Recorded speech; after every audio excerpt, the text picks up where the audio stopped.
Right. Assalamu alaikum wa rahmatullah. Bismillahir Rahmanir Rahim. Alhamdulillahi Rabbil Alameen. As-salatu was-salamu ala Rasulillah wa ala alihi wa ashabihi wa sallam. Welcome to our session 4 with Surat AlMulk. And we are on verse number 18. Okay, let's begin. أعوذ بالله من الشيطان الرجيم. أولم يروا إلى الطير فوقهم صافات ويقبضن ما يمسكهن إلا الرحمن إنه بكل شيء بصير. Have they not seen the birds above them spreading and folding their wings? None holds them except the most compassionate. Indeed, he is all-seeing of everything. So just reflecting on this, an idea is that when we are doing reflection, one of the things that we are focusing on is not the academics, not the beauty of the words, the connection with the previous ayats and so on and so forth, but rather trying to make the reflections as practical as possible. So thinking about what actions, what qualities does this ayah reminds me that I can do in my life, or I can do better in my life, and so on and so forth. Does that tell me of any actions, any reminders, the way to think about things, my mindset, how I look at the world, and so on and so forth. Any promise of Allah in this verse, what do I learn about Allah subhanahu wa ta'ala that helps me to have a better understanding of who Allah is and how I should be with the creation of Allah. So as a quick example, some of the things that I probably wanted to highlight from today's salah, from Isha, for example, the qualities that were mentioned today was the importance of dua, right? What the shaikh recited, there were a lot of du'as, and Allah subhanahu wa ta'ala is describing how the believers engage in asking Allah in different circumstances. So that's one action. The second quality that was mentioned today in Salatul Isha was about the quality of dhikr, how the believers always remember Allah subhanahu wa ta'ala while standing, while sitting, while lying down, and so on and so forth. So then one would ask themselves that how much dhikr do I do? How much remembrance of Allah do I do while I'm scrolling on my phone, while I'm driving, while I'm doing my work, and so on and so forth? How much aware I am of Allah subhanahu wa ta'ala. Another thing that was also mentioned was the concept of the khizy, the humility on the day of judgment. Right? So the believers asking Allah to protect them from the khiz of that day. So that's something also to think about, that we think about embarrassing moments in this world, the games, the soccers, the business world, what have you, but how would the embarrassment be on the day of judgment? So coming back to this verse, wherever you see Allah subhanahu wa ta'ala talking about His creation, that's a great reminder to think about, am I connecting the creation of Allah to the Creator? Because we see birds, right? Sometimes we may appreciate the bird, we may appreciate the mountains, the rivers, the oceans, and so on and so forth. But am I also connecting it to the Creator, the designer of these things? How perfect He is, how powerful He is, all the different nuances of that design, and so on and so forth. And then same thing can also apply on human creation, because that's something that's also facilitated by Allah subhanahu wa ta'ala, and He is the one who is letting me benefit from those creation. So here Allah subhanahu wa ta'ala is talking about the birds and as a beautiful creation of Allah subhanahu wa ta'ala. And obviously if we were to dig deeper, because I've seen some documentaries here and there, but I'm sure that I haven't done enough on that. It talks about how smart the birds are in terms of their migration, how capable they are in terms of the long journeys they can travel, and so on and so forth. There's so many small details that you can actually learn about the different types of birds if you were to go and look into it. And who created those creatures with all the different needs and so on and so forth. So that helps you understand who our Lord is, how powerful He is, how merciful He is, not to just the human beings, but the small birds, the big birds, the larger birds, the creation in the sea, and so on and so forth. And the second thing is, obviously, if you think about the aircrafts and the Boeings and what have you, and how we appreciate them in their speed and their capacity and capabilities, a lot of that is obviously learned via birds. And not only that, the human minds behind it, the raw materials behind it, and all that is something that's also facilitated by Allah subhanahu wa ta'ala. The attributes that Allah subhanahu wa ta'ala describes and points to in this verse is the attribute of mercy. So that tells us about how merciful Allah subhanahu wa ta'ala is. And He's always merciful. That's an attribute that's always there. So the hukum, the ahkam, the rules, the law that Allah subhanahu wa ta'ala has laid down in place for us is not to make things hard for us. Rather, they're also a form of mercy for us as humanity, as society, and for the wider society and for the greater society, greater benefit of the society. These are all from the mercy of Allah subhanahu wa ta'ala. And then lastly, the element that Allah subhanahu wa ta'ala is all seeing. So obviously, we may be careful about when people are seeing us, but how do we behave when we are private in front of Allah subhanahu wa ta'ala? Am I also guarding the laws of Allah subhanahu wa ta'ala, the sharia of Allah subhanahu wa ta'ala, or am I only guarding it when I'm around my family or around people and so on and so forth? And that can obviously be expanded to many, many different areas, from my worship of Allah, my preserving the ahkam of Allah, the rules of Allah, to the fact that sometime, I may be working hard, you may be putting in effort, but you're not seeing the results. People maybe not be appreciating you, the impact you may not see, and so on and so forth. But Allah sees the effort that you put in. And obviously, even for something as simple as working on the vocabulary or memorizing Quran, different people would have different level of efforts that they may be putting in. Some people may have to put extra effort just because where they're starting from. And Allah sees that all, and He appreciates that all. So what I'll do is we'll do a few verses and then we'll open up so that hopefully everyone can share some actionable points on the verses that we have covered so far. So next one being أَمَّنْ هَذَا الَّذِي هُوَ جُنْدٌ لَكُمْ يَنْصُرُكُمْ مِنْ دُونِ الرَّحْمَنِ إِنِ الْكَافِرُونَ إِلَّا فِي غُرُورٍ أَمَّنْ هَذَا الَّذِي يَرْزُقُكُمْ إِنْ أَمْسَكَ رِزْقَهُ بل لجوا في عتو ونفور. So these two questions, Allah subhanahu wa ta'ala is pointing out a very important question here to think about who is it that can protect us against Allah subhanahu wa ta'ala. So if Allah subhanahu wa ta'ala wants to punish a nation or bring some sort of calamity, some sort of a test to a nation, to a group of people, to individuals, then who is it that can actually protect it? Again, protect someone against Allah subhanahu wa ta'ala. So that's something, obviously at one extreme you have the kuffar, the disbelievers, those who oppose Allah subhanahu wa ta'ala, those who fight Allah subhanahu wa ta'ala and diminish or try to put down the religion.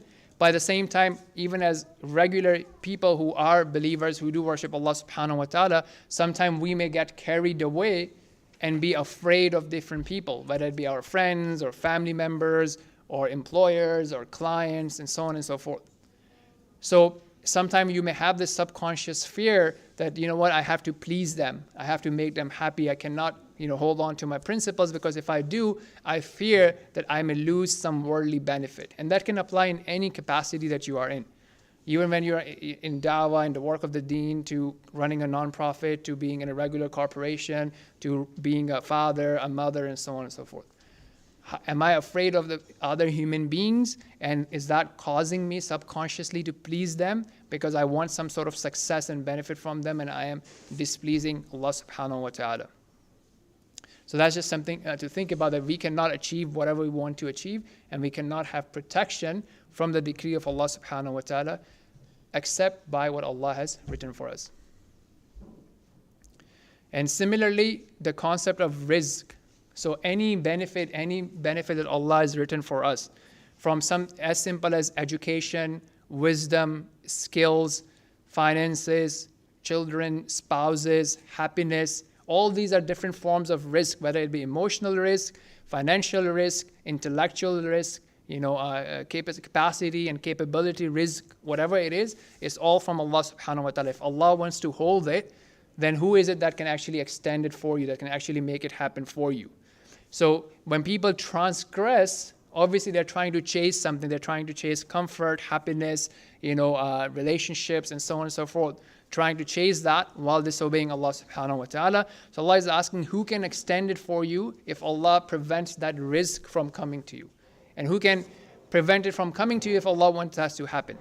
So the disbelieving ones, the ones who are in their arrogance, in their aversion, they're just continuing in that. However, it does not really benefit them.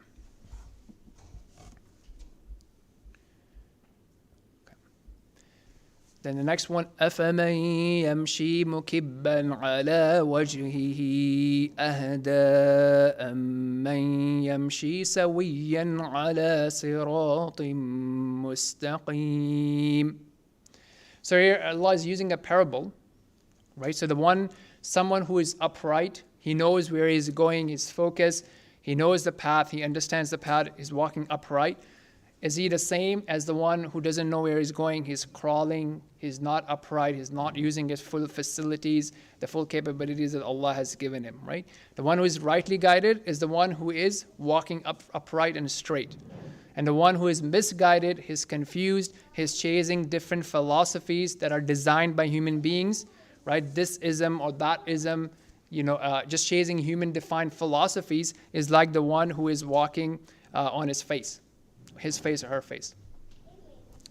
So that's just that parable to think about. Like when you are following the guidance from Allah, the value from Allah, the culture from Allah subhanahu wa ta'ala, then you have that upright knowledge, the firm knowledge that is guidance from Allah subhanahu wa ta'ala, or you're just like trying different things. So before we go into the next few verses, inshallah, any comments, reflections, ideas how we can apply this in our life? How it can help us think better, do better, habits, qualities. Let's see. Let's get a few one, then we can move on.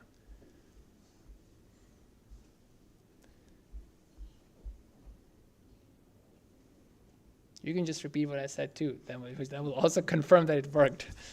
So what do you think, right? The qualities or the name. What does the name of Allah subhanahu the attribute of Allah is Ar-Rahman. What does that tell you in terms of your life? How can it make you think better or act better with the creation of Allah?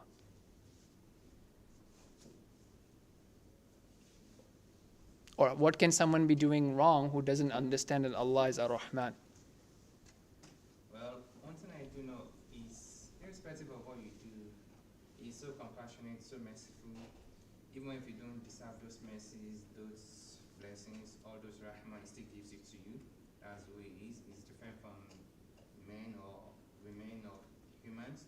That we keep on holding grudges, counting what you've done for one another. He doesn't do that. He just does what He has to do, irrespective of your relationship with Him. Although it is beneficial for you to have a very good one with Him. Good. So that if you were to continue that, then one thing is also that how can we be more merciful with each other as well? Right. So that's another thing that we can take it for. That if Allah is Ar-Rahman, where can I demonstrate mercy in my life where I may not be? And forgiving. Right. Being forgiving, being merciful, kind, generous. Okay. Right. How about the attribute of being Al-Basir, right? All-seeing. How does that change one's life? So one way of thinking about what qualities would someone do? What action would they do? How would they look at life differently if they understood and were conscious and aware that Allah is Al-Basir? Or is this someone who forgets about it or doesn't believe in it or doesn't know? Yes? More conscious of their actions, Mm-hmm. like sins. Yep. So more conscious of what we are doing, what we are saying, how we are spending time. Okay, good. Let's see. You make it in questions form. Okay, again, so thinking about this concepts, right? Someone who doesn't understand that the risk, any type of risk, as we said, emotional, financial, any sort of risk, intellectual, is from Allah subhanahu wa ta'ala.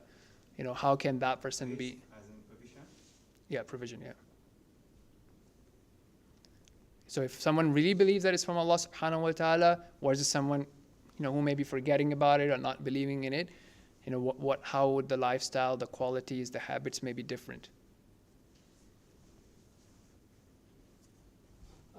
Probably if we start believing that this is coming from Allah, we stop worrying about all these things and start focusing on what we just need to do instead of worrying about what we have to do or where the money is going to come from. Mm-hmm. MashaAllah, yes. See, so yes, that gives you a different mindset, right? A lot of worries, anxiety can kick in because the lack of tapping into that look, it's all written, it's going to be all fine. And then you are focusing on what can I do, right? What am I not doing? What can I do better? What can I do more of? as opposed to, oh, why don't I have this? Why does he have this? Why does she have this and I don't have this? Okay, beautiful. Good. Anyone else? Relying on someone or something to give you those provisions instead of you. You should just ask Allah for it, and of course you have to make steps towards it, but relying on Allah in providing all these things instead of depending on some kind of maybe lottery or some other kind of things like people do to get quick money. Just ask Allah, work towards it. True. Yes, I think that's a very good reminder, Jazakallah khair, bro. And that's the concept of dua, right? Because sometimes we have a way less emphasis on dua and talking to Allah, and we may be hustling way more with the human beings, right?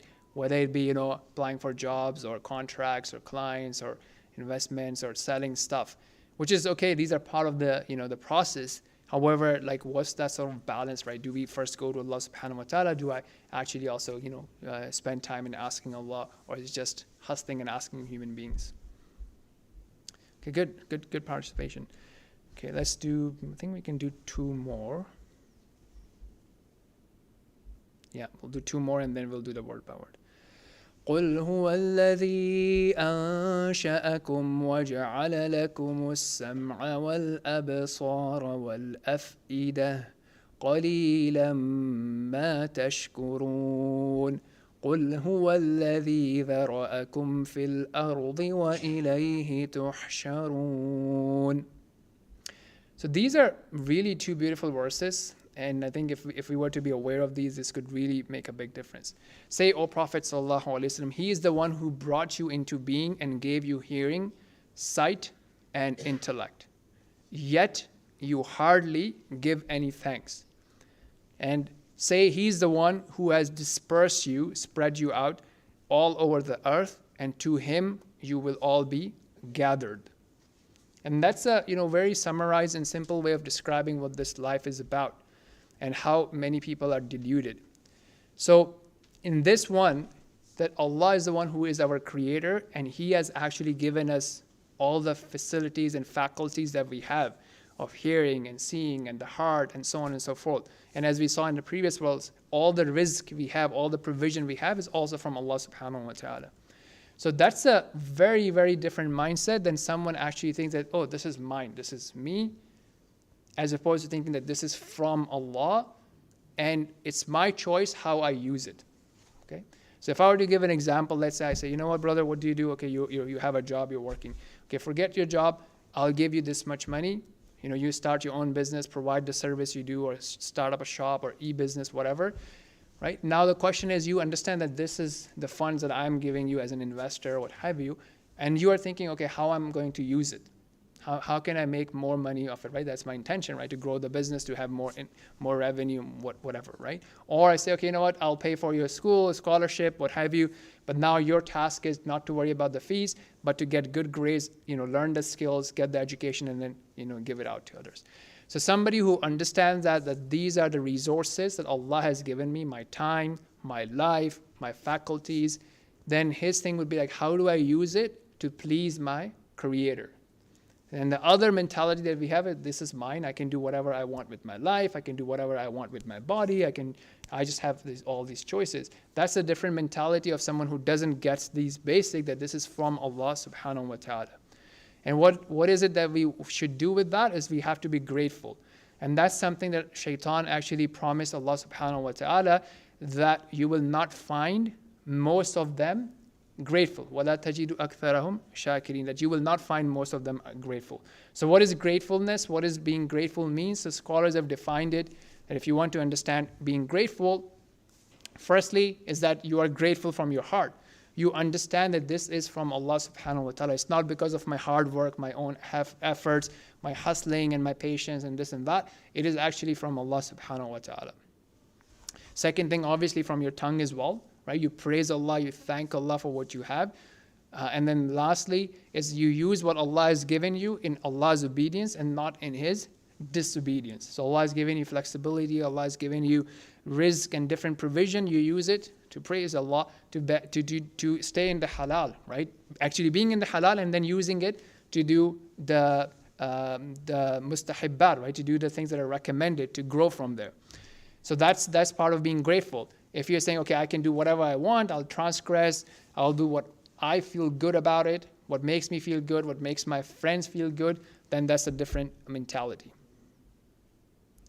And then the point again that Allah is, put us in this earth, spread us around, but to remember that there's an accountability, there's a return back to Allah subhanahu wa ta'ala, and that's where final justice will be committed. So this world is not necessarily it's not a place of full justice.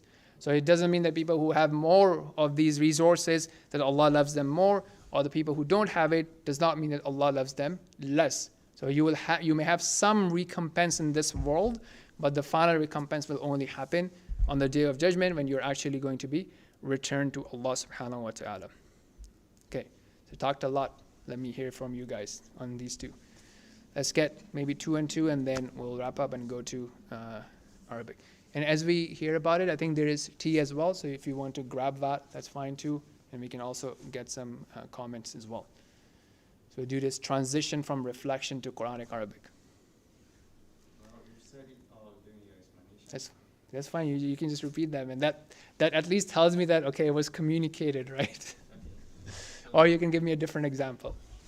the Prophet is saying, Allah is saying to the Prophet that He gave us all these little things, but some of the things that we think are little, all these great features you just mentioned, such as the sight, the intellect, and everything, and yet we hardly give thanks, be grateful enough for all these qualities. Some of us don't have it, some of us have it in abundance more than the other, and yet we do not appreciate some of these blessings.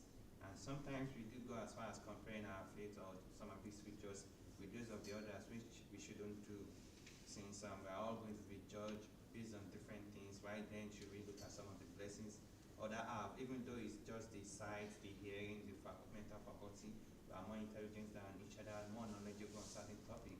All these things, we should all be grateful for them. We can't be jack of all trade or master of all, but the little ones we do have, either be it sight, some are short-sighted, be grateful. Some have sight on both eyes or just one eye, be grateful, and some are even blind. You have to still be grateful in all conditions. Beautiful. So I think this is what the verse is encouraging us to do. Yeah, so I don't know if you realize, so you mentioned a very important theme that I did not even touch about, right? And that's the whole point of reflection, because you may think of an angle that I haven't been thinking about right now, right? Because it depends on what's going on, what you are thinking about. So the brother mentioned a very beautiful angle, and that's the angle of comparison. Because sometimes you may look at someone else, and you may think that, oh, okay, you know what? I'm working harder than him. I'm working harder than her. How come she has more? How come he has more and I don't? And I'm praying more than him. I'm more, compliant to the religion of Allah subhanahu wa ta'ala. How come he or she has more? So that's one thing. First of all, the distribution is from Allah subhanahu wa ta'ala, right? And then Allah may give more to some and less to some. It does not necessarily mean that the more prayers you do, the more worldly resources you will have. And then the second thing is also, which is from a very prophetic advice, is to look at the people that are below you.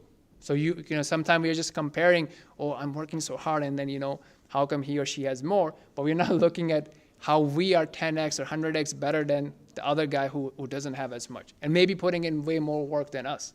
And I think this also leads to a lot of dissatisfaction that can also lead to people, not obeying Allah and kind of running away from Allah. Something similar that happens in the workplace or in volunteering organization or whichever community you're into, you might see that someone who may be not working as hard, they're getting the promotion, they're getting a bigger bonus, and you're not. That may cause some sort of dissatisfaction based on how you're measuring it. So similar things can happen. May Allah protect us when you are thinking about Allah subhanahu wa ta'ala. So it's important that we're not just looking at people who are above us, but also look at how Allah has blessed us and made us comfortable compared to a lot of others who are not. So very good point. Jazakallah khair. Let's take yes. This verse reminds us who is Allah, that Allah is our creator, Mm-hmm. that He is the one who gives us so many blessings, such as hearing, sight, and intellect. And we humans should be thankful for it. And in other verses in the Quran, Allah said that if you're thankful, I will increase you, I will give you more. So if you want something even more, you should be thankful for Allah.